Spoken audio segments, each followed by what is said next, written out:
So hello everyone, my name is Shashi Kumar and currently I am a second year MBBS student. I cracked my NEET in 2019, that was my first attempt along with my 12th board.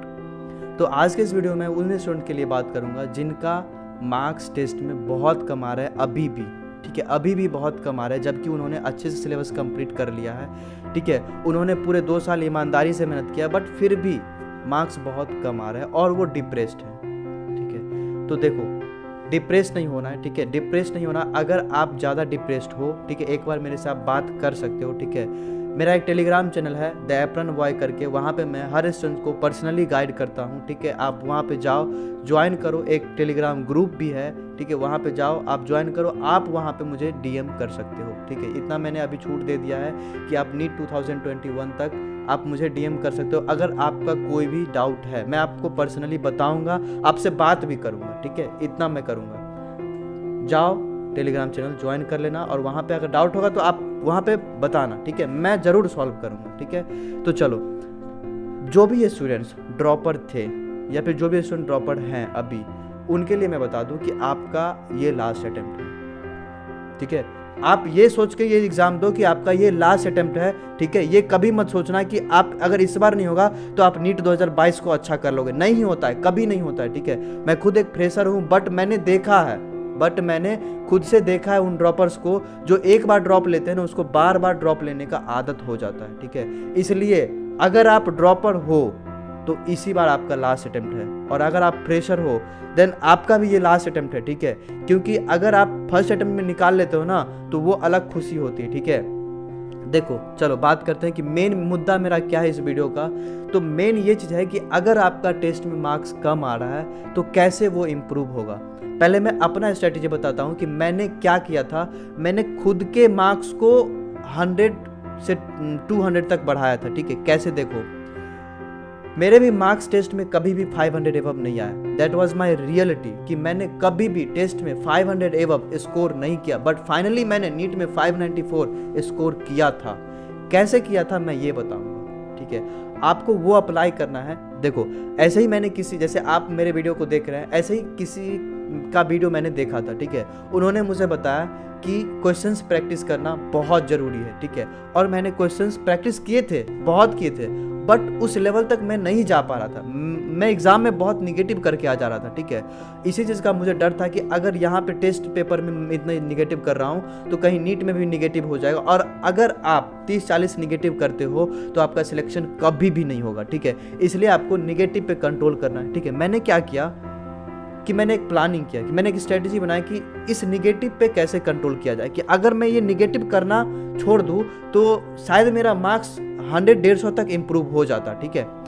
तो मैंने planning ये किया कि जो भी paper, previous paper मैंने test दिए हैं, ठीक है, अपने 2 साल में जो भी पेपर मैंने टेस्ट दिए थे, सारे पेपर को एक साथ कलेक्ट किया। उसमें कुछ एलन के भी पेपर थे और कुछ अपने कोचिंग के भी पेपर थे। उन सारे पेपर को एक साथ कलेक्ट किया और मैं लग गया 10 दिन तक मैंने उन पेपर को ईमानदारी से, वो सारे क्वेश्चंस को मैंने फिर से देखे कि मैंने क्या क्या निगेटिव किया था अपने उस टाइम में, अपने प्रिपरेशन टाइम में मैंने क्या क्या निगेटिव किया था, ठीक है।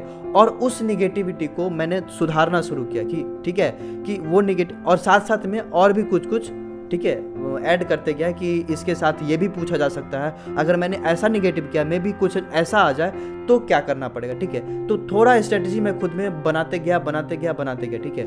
मैंने क्या किया कि जो भी पेपर्स मेरे प्रीवियस थे उसको मैंने सॉल्व करना शुरू किया, ठीक है।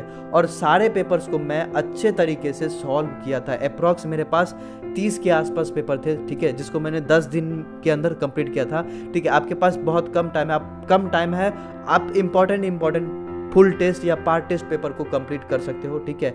और जो भी नीट, जो पहले AIPMT होता था और नीट होता था, तो जो भी प्रीवियस ईयर पेपर है उसको भी मैंने कंप्लीट किया था, ठीक है। तो आप ये सोचो ना कि आपको बस नए क्वेश्चंस करने हैं, ठीक है, नए क्वेश्चंस करने हैं और उसमें गलती नहीं होना चाहिए। और पुराने जो क्वेश्चंस हैं, जो भी आपने पुराने क्वेश्चंस किए हैं, उनको अच्छे तरीके से एक बार और करनी है और ये देखनी है कि आपने क्या निगेटिव किया था, वो निगेटिव को आपको सुधारना है, ठीक है। तो मेन यही चीज़ है ये कि अगर आप ज़्यादा निगेटिव कर रहे हो तो आप अपने पास्ट वाले निगेटिव पे ध्यान दो, ठीक है, और अगर हो सके तो सारे पेपर्स को फिर से सॉल्व कर लो, क्योंकि अगर आपका सिलेबस कंप्लीट नहीं है तो आप उसे छोड़ दो, ठीक है। सिलेबस कंप्लीट का होना ज़रूरी नहीं है, ठीक है।